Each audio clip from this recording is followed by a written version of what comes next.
Kalau difikir-fikir, kenapa juga difikir? Pikiran ligat berputar tapi jiwa makin kabur dan getir. Dalam kepala ada ribuan soalan tanpa jawaban, tapi hidup tetap berjalan walau hati makin tenggelam dalam persoalan. Apa makna arti kalau semua arti pun dikorek? Apa guna akal kalau akhirnya musnah sebab otak sendiri yang torek? Kita pikir sampai lupa rasa, pikir sampai lupa apa beza realiti dan cerita dusta. Cermin diri kono nak kenal jiwa, tapi cermin pun retak sebab kita terlalu banyak tanya.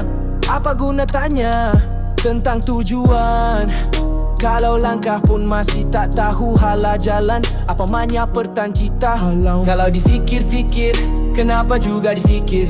Kalau jawaban pun kabur, buat apa terus dikaji sampai getir? Kadang diam itu jawaban paling lantang, tapi kita terlalu sibuk bersoal sampai iman pun terbuang. Fikir-fikir, kenapa juga difikir?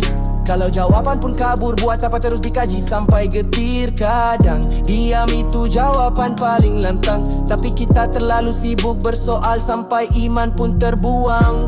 Kita cipta masalah dalam kepala, kita rawa resah dengan resah yang kita reka. Lelap mata pun tak lena sebab fikiran tu iblis bersayap yang kita belah. Buat apa tanya kenapa kalau akhirnya hanya jawab entahlah. Kita putar peta nak cari pusat dunia, padahal peta tu kita sendiri lukis ikut emosi semata. Tiap malam tanya siapa aku, kenapa aku, padahal jawapan bukan datang dari buku, tapi dari lutut yang sujud, dari dada yang redah. Tapi kita lebih percaya suara dalam kepala yang selalu berdusta. Fikir-fikir, kenapa juga difikir? Kalau fikiran itu jerat, buat apa terus terpikir? Kadang diam itu doa yang tak berbunyi, tapi lebih suci dari ribuan kata yang tak pernah henti. Fikir-fikir, kenapa juga difikir? Kalau fikiran itu jerat, buat apa terus terpikir? Kadang diam itu doa yang tak berbunyi, tapi lebih suci dari ribuan kata yang tak pernah henti.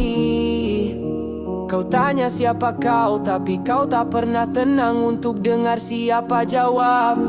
Kau gali lubang dalam kepala dan berharap jumpa cahaya, padahal kau korek kubur jiwa. Aku fikir, aku hampir gila. Aku fikir, aku hilang rasa, dan akhirnya aku sedar kadang yang perlu cuma diam.